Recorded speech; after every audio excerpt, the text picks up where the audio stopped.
how to add multiple photos in your TikTok story.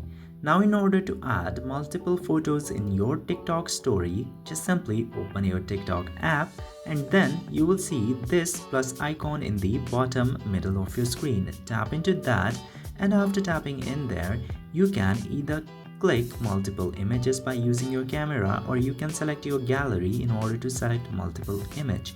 Now to select multiple photos from here, select this option of select multiple. Then after that you need to tap into this circle in the top of your image. Tap into that circle and tap to next button. Then you will see this page where you can add music, customize text and add filters and all. And then after doing all that, tap to your story. Then after tapping in there, the image will successfully be added to your story. I hope this video was informative. If yes, don't forget to hit that subscribe button.